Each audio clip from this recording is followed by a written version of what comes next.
Hello दोस्तों, आपके अपने YouTube चैनल वेनिंगा क्लासेस में आपका स्वागत है। आपको इस प्लेटफॉर्म पर सभी तरीके के जो सब्जेक्ट होते हैं कॉम्पिटिटिव एग्जाम से रिलेटेड यहाँ पर उसकी तैयारी करवाई जाती है।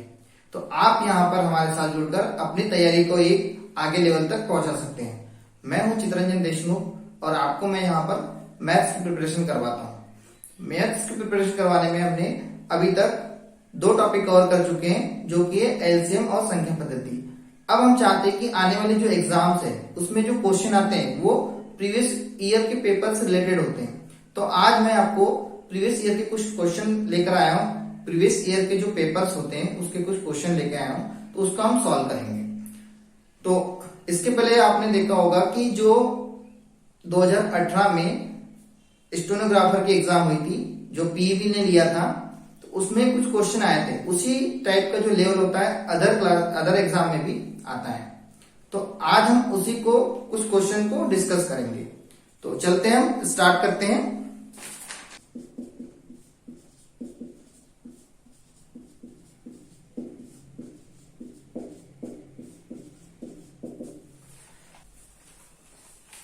तो दोस्तों, आपको ये क्वेश्चन दिख रहा होगा, क्या लिखा हुआ है? 35 लोगों को एक समूह में 23 कॉफी पसंद करते हैं, 24 चाय पसंद करते हैं और प्रत्येक व्यक्ति कम से कम एक पेय पसंद करता है। कितने लोग दोनों पेय पसंद करते हैं?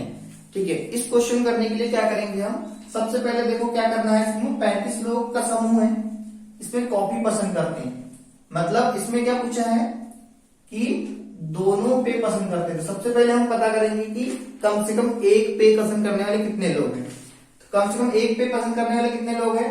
कुछ लोग कॉफी पसंद करते हैं और कुछ लोग चाय पसंद करते हैं। इसका मतलब है कि ये 23 और 24, इसमें से कोई ना कोई ऐसे लोग हैं। ये टोटल कितने हो जाएंगे? 7, और इसको ऐड करने के बाद 4।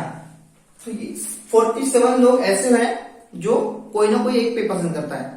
अब इसमें से हम अगर ये 35 लोग को माइनस कर देंगे, ठीक है, तो क्या हो जाएगा? हमें वो लोग मिल जाएंगे जो कम से कम 2 लिखा है ना, दोनों पेय पसंद करते हैं, वो मिल जाएगा। तो आंसर क्या हो जाएगा हमारा? 12 आ जाएगा आंसर। तो ये जो क्वेश्चन है, मैंने स्टेनोग्राफर की जो एग्जाम हुई थी 2018 में, उसका जो फर्स्ट डे का क्वेश्चन पेपर है उसमें से क्वेश्चन दिया है। ठीक है, इसी तरीके के और आगे क्वेश्चन मैं बता रहा हूं। ठीक है, तो आंसर समझ में आया? चलिए अब नेक्स्ट क्वेश्चन करते हैं। देखिए, ये क्वेश्चन है, यदि 2 अंकों वाली संख्या के अंकों का योग 6 है और संख्या व इसका फ्लिप मतलब उल्टे क्रम में लिखे अंक। ठीक है, क्वेश्चन में ऐसे ही लिखा हुआ है, दोनों 3 के गुणज है। ठीक है, याद रखना 3 के गुणज है। यदि इनके बीच का अंतर 36 है तो निम्नलिखित में से कौन सी आवश्यक संख्या उसकी फ्लिप है? तो देखो, यहां पर सारे ऑप्शन अगर आप ध्यान से देखोगे तो इनका 150, ये भी गुणज है 3 का, ये भी गुणज है, ये भी 3 का गुणज है, ये भी 3 का गुणज है, ये भी है और ये भी है। सारे क्वेश्चन क्या है? 3 के, सारे आंसर क्या है? 3 के गुणज है। तो हम इसको ऑप्शन से बनाने की कोशिश करेंगे ताकि हमारा आंसर जल्दी से जल्दी आए। ठीक है, या फिर उसको पूरी मेथड से कर सकते हैं। तो ये क्वेश्चन ऑप्शन से बन जाएगा, तो मैं इसको ऑप्शन से बताऊंगा। देखो, उनके बीच का अंतर देखो, सबसे पहले तो बोला गया है उनके बीच का अंतर 36 दिया हुआ है, और दूसरी कंडीशन क्या है? अंकों का योग कितना है? 6। अगर हम अंकों का योग देखते तो यहां पर भी अंकों का योग 6 है, यहां पर भी अंकों का योग 6 है, और यहां पर भी अंकों का योग कितना है? 6 है, और यहां पर भी अंकों का योग 6 है। अब हम अंतर ढूंढते हैं, तो इनका अंतर देखो 36 आ रहा है क्या? 42 माइनस 24 करेंगे तो इसका कितना आएगा? ये 12 में से आ गया, कितना हो जाएगा? ये 8, और ये नहीं। तो इसका अंतर क्या है? 18 है। इसका अंतर कितना है? अगर इन दोनों का अंतर करेंगे तो 0 आ जाएगा। इसका अंतर कितना है? इसका भी 0 आएगा। तो बचा कौन सा ऑप्शन हमारा? ये ऑप्शन। तो ये क्वेश्चन सीधे सीधे ऑप्शन से बन गया, इसको अलग से कोई मेथड करने की जरूरत नहीं है। हालांकि इसके लिए अलग से मेथड भी, अगर ऑप्शन से नहीं बन रहा है तो एक मेथड से भी कर सकते हैं। तो मैं आपको बताऊंगा कि वो मेथड से हम कैसे करेंगे। तो इसमें देखो, माइनस करते हैं तो कितना आ जाएगा? यहाँ पर 11 में से 5 गया 6, और यहाँ पर कितना आ जाएगा? ये 4 हो जाएगा, 4 में से 1 गया 3, तो 36 इसका आंसर भी आ रहा था। हमारा सही ऑप्शन क्या हो जाएगा, ये हो जाएगा। अब इसको मैं मेथड से बता रहा हूँ, इसको मेथड से कैसे सॉल्व कर सकते हैं। अगर मान लो आपको ऑप्शन से नहीं बन रहा है तब की बता रहा हूं, हमको कोशिश यही करना है कि कम से कम टाइम लगे, ठीक है, और ज्यादा से ज्यादा क्वेश्चन सॉल्व कर सके, क्योंकि एग्जाम में टाइम लिमिटेड होता है।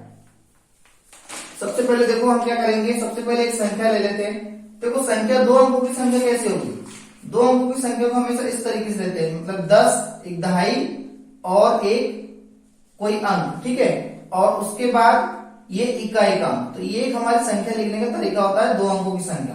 तो मान लो इसका इकाई का अंक y है और इसका इकाई का x है, ठीक है। तो अब इसका अगर हम फ्लिप करते हैं तो फ्लिप करेंगे तो क्या हो जाएगा, फ्लिप मतलब उल्टा, ये हो जाएगा 10y प्लस x हो जाएगा, ठीक है, ये इसका फ्लिप हो गया। अब फ्लिप में इसमें क्या बोला गया कि इन दोनों का अंतर कितना है, 36 है। इसका हम अंतर बना लेते हैं, हम इसको बड़ी संख्या मान रहे हैं, इसको बड़ी संख्या मान रहे हैं, तो इन दोनों के अंकों के बीच में कितना अंतर है, संख्याओं के बीच में 36 का अंतर है।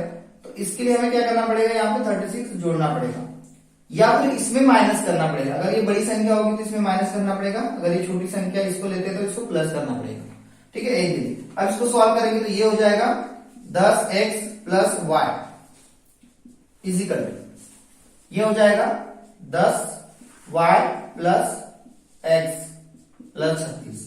अब हम इसको इधर ट्रांसफर करेंगे तो ये इसको ये 10x माइनस x करेंगे और ये प्लस y माइनस 10y हो जाएगा, ठीक है, इजिकल टू 36। अब देखो इसमें से हम क्या कर देंगे, माइनस कर देंगे, तो ये हो जाएगा 9x और यहाँ पे माइनस 9y बचेगा, इजिकल टू ये 36 आ जाएगा, ठीक है। तो यहाँ पर हमें इक्वेशन मिलता है, ये 9 यहाँ से कॉमन निकल के यहाँ आ जाएगा x minus Y is equal to 36/9, मतलब x minus Y is equal to क्या आ जाएगा, 4 आ जाएगा, ठीक है। तो ये हमारा एक इक्वेशन आ गया। अब उसी प्रकार का एक इक्वेशन कौन सा है, ये संख्याओं के अंकों का योग 6 है बोल रहा है, मतलब x plus Y is equal to क्या लेना पड़ेगा, हमें 6 लेना पड़ेगा। अब अगर हम इन दोनों को प्लस करते दोनों इक्वेशन तो क्या हो जाएगा, ये इन दोनों इक्वेशन को, ये इस इक्वेशन को मैं यहां लिख के ला रहा हूं, x minus Y is equal to 4, ठीक है। इन दोनों का अगर मैं प्लस करता हूं तो ये कट जाएगा, ये 2x मिल जाएगा हमें, और यहां पर कितना मिल जाएगा, 10 मिल जाएगा। इधर इसको ट्रांसफर करेंगे तो x इजिकल टू कितना हो जाएगा, 10/2 इजिकल टू 5, मतलब हमारा इकाई का अंक कितना हो गया, x की वैल्यू कितनी हो गई, 5 हो गई, ये आ गया, ठीक है। और दहाई का अंक, इकाई का अंक सॉरी ये दहाई का अंक है 5, मतलब वो संख्या क्या हो जाएगी, 5। तो यहाँ पे देखो कोई भी 5 है ये, तो इससे हमारा आंसर आ जाएगा। तो ये दोनों मेथड है, दोनों मेथड जो अच्छी लगती है वो बना सकते हैं, दोनों में आंसर आएगा, हालांकि ऑप्शन वाली मेथड ज्यादा अच्छी है इस क्वेश्चन के लिए, ठीक है। चलो अब थर्ड क्वेश्चन देखते हैं। देखिए क्वेश्चन क्या लिखा हुआ है, 2 पूर्ण संख्याओं का योग 110 है, ठीक है, और वो संख्या कितनी है, संख्या 2:7 के अनुपात में, तो दोनों संख्याओं का योग ज्ञात करें, ठीक है। तो इसकी भी ऑप्शन से बना सकते हैं हम। सबसे पहले क्या करेंगे, उन पूर्ण संख्याओं का योग दिया हुआ है, 2 पूर्ण संख्याओं का ये अंतर है, ठीक है ना, का अंतर, 2 संख्याओं का अंतर दिया है 110 और उनका योग पता करना है, ठीक है। तो यहां पर संख्या नहीं दी है लेकिन ये अनुपात दिया है। तो सबसे पहले इस टाइप के अगर क्वेश्चन आते हैं अनुपात वाले, तो सबसे पहले आप फटाक से इसको क्या करो, 2x ले लो, इसको 7x ले लो, ठीक है। अब इनका अंतर कितना है बोल रहा है, अंतर निकाल लो, तो ये हो जाएगा, इसका अगर अंतर निकालते तो 7x माइनस 2x कर देंगे, इसका अंतर 110 बोला गया है, इसमें x की वैल्यू निकाल लो। आप यहां पर क्या करेंगे, 5x इक्वल टू 110 आ गया, इसको इधर ट्रांसफर करेंगे तो 110/5 करेंगे, इसको डिवाइड करेंगे तो 5 गुनी 10 और ये 22, ठीक है। इसको डिवाइड करने के बाद 22 आ गया, तो x की वैल्यू कितनी आ गई, 22, यहां पे रख दो। तो ये फर्स्ट संख्या कितनी हो जाएगी, 44 हो जाएगी। दूसरी संख्या क्या हो जाएगी, 22 को गुणा 7 से करो, 22 गुणा अगर 7 करते हैं हम यहाँ पर ये फाइंड करने के लिए, तो 7 दूनी 14 और 7 दूनी 14 ये 15, 154 आ गया। इन दोनों का योग पूछा था तो योग कर लो, ये 8 ये 9 और ये 3, तो ये आपका आंसर हो जाएगा। तो सही करेक्ट आंसर क्या हो जाएगा, ये हो जाएगा। इस तरीके से सॉल्व कर सकते हैं। क्वेश्चन क्या है बहुत इजी आते हैं, लेकिन हम क्या है उस पर ध्यान नहीं देते, इसलिए क्वेश्चन एग्जाम में बनते नहीं है, ठीक है। लेकिन अगर इस मेथड से आप करोगे जैसा मैं अभी बता रहा हूं, तो उससे आप जल्दी से जल्दी क्वेश्चन सॉल्व कर सकते हैं। चलिए अब फोर्थ क्वेश्चन करते हैं। फोर्थ क्वेश्चन हमारा क्या हुआ है, क्या लिखा हुआ है, 5x माइनस 7 बराबर 12 का हल ज्ञात करें। तो बहुत ही सिंपल क्वेश्चन है। हल ज्ञात करने का मतलब है कि हमें x की वैल्यू फाइंड करना है, ठीक है। तो चलते हैं, इसके x की वैल्यू कैसे फाइंड करेंगे, 5x। सबसे पहले क्या करो, इसको ट्रांसफर कर देते हैं। तो क्या हो जाएगा, ये 5x बराबर हो जाएगा 12 माइनस 7। तो 5x इज इक्वल टू क्या हो जाएगा यहाँ पर 5। तो x इज इक्वल टू कितना आ जाएगा, ठीक है। थोड़ा सा रॉन्ग हो गया, यहाँ पर क्या करना है, ये माइनस है तो ये प्लस हो जाएगा, ठीक है। ट्रांसफर करें तो प्लस हो जाता है, तो ये हो जाएगा कितना 12 7 19, ठीक है। तो x इज इक्वल टू होगा 19/5। अब इसको हम डिवाइड करते हैं तो कितना आंसर आ जाएगा, 5 3 15, बचा कितना 4, ठीक है। 4 डिवाइड नहीं होता तो पॉइंट लगाएंगे तो 40 हो जाएगा, तो 5 8 40। तो इसका सही ऑप्शन क्या हो जाएगा 3.8, ठीक है। ये पेज में तो क्वेश्चन लिखे हुए हैं, बोर्ड में क्या है वैल्यू नहीं, इसलिए मुझे ऐसा करना पड़ रहा है, ठीक है। पेज में क्वेश्चन लेके आना पड़ रहा है। चलो इसके बाद फिफ्थ क्वेश्चन देखते हैं। 4 8 और 32, इसमें आपको क्या बताना है, श्रृंखला में क्वेश्चन नंबर फिफ्थ क्या है, 4 8 और 32, तो इसमें बीच में कौन सा अंक आएगा ये बताना है, ठीक है। तो बहुत ही इजी क्वेश्चन है, इससे इजी क्वेश्चन कोई नहीं हो सकता। 4 दूनी 8, तो 8 दूनी क्या आ जाएगा यहाँ पर 16 का लेते तो 16 दूनी 32, तो सही आंसर हमारा क्या हो जाएगा 16 हो जाएगा, ठीक है। इसके बाद नेक्स्ट क्वेश्चन देखते हैं।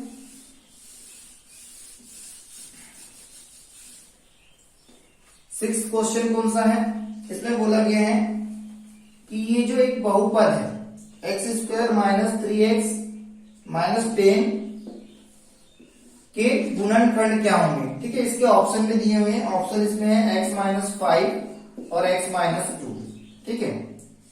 x माइनस 5 x प्लस 2, फिर x प्लस 5 x माइनस 2 और x प्लस 5 और x प्लस 2, ठीक है। देखो सारे ऑप्शन अलग अलग है, इसमें कंफ्यूज नहीं होना है, ठीक है। देखो क्वेश्चन इसमें क्या बोल रहा है, इसके गुणनखंड क्या है, गुणनखंड क्या है, ठीक है। तो गुणनखंड करने के लिए देखो सबसे पहले क्या कर सकते हैं, एक मेथड ये भी कि सबका मल्टीप्लाई करो और कितना आ रहा है तो ये हमारा आंसर होगा, या फिर गुणनखंड करने की एक मेथड होती है, ठीक है। इसमें बीच वाले टर्म को हम तोड़ देते हैं, तो इसको बीच वाले टर्म्स को तोड़ेंगे वाली मेथड हम यहाँ पर करने वाले हैं, ठीक है।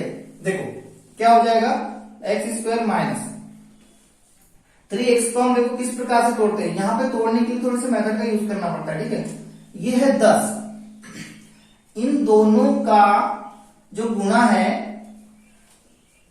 कितना आ जाएगा 10x², यहां पे लिखते हैं 10x², ठीक है। अब इसको ऐसे तोड़ना है कि इन दोनों का यहाँ पे जो अंक आएंगे तोड़ेंगे तो वो उसका गुणा करने पर हमें इतना मिलना चाहिए, तो 3x को हमें तोड़ना है।